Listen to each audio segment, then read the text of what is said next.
Welcome back to the Dragon's Lair with your host Nexus.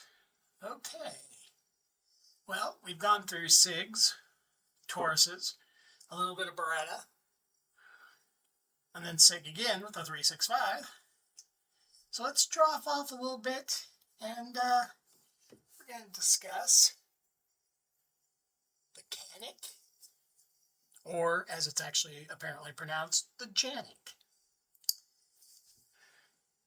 This is a TP9SF. I actually kind of won this on an accident. I was playing around on auctions and just put it in a bid because I wouldn't have mind owning one, but I didn't really have any plans to get one. And lo and behold, I won the auction. Surprise that. Bejeeches out of me, I have to admit. This one is the 1 series, so I didn't realize that when I got it, which means it comes literally with 1 mag, and that's it. That's all it came with. The gun and 1 mag. That's all. This is a gaze shot light / laser.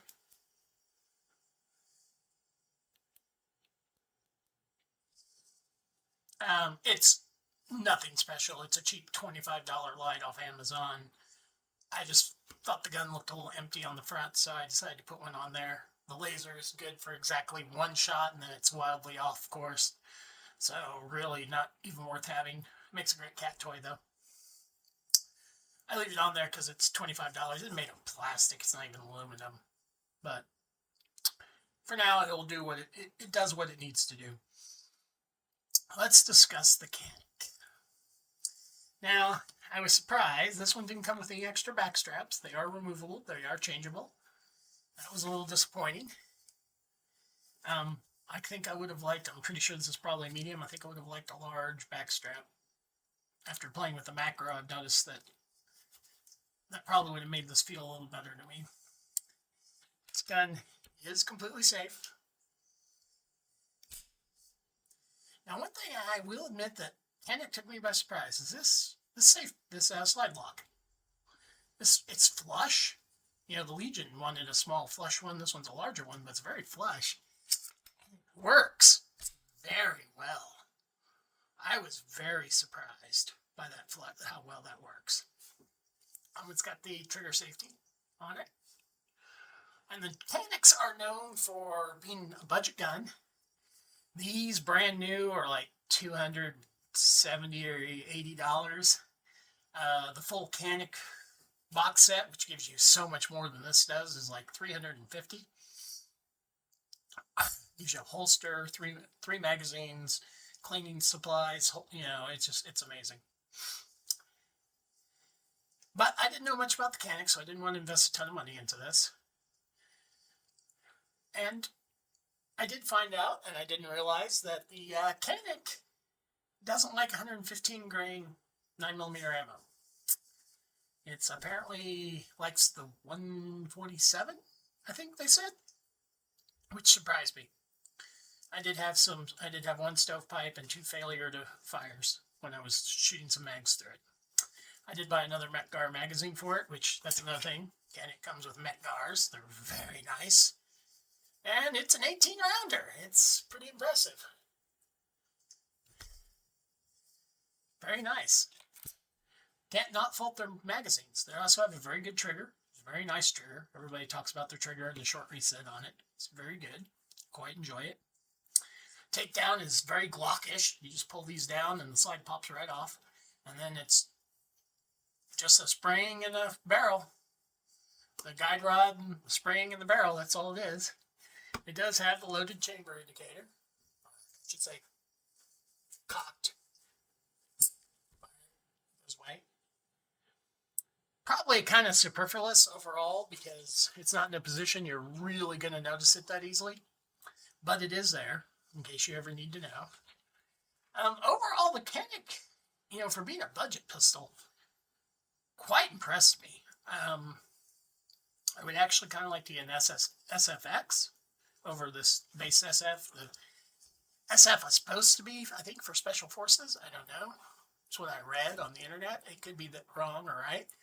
the gun does feel very capable overall. Little adjustment in the strap, maybe, but past that, it's got nice secretion. So when you're putting your hands up, you get some good grip on it there.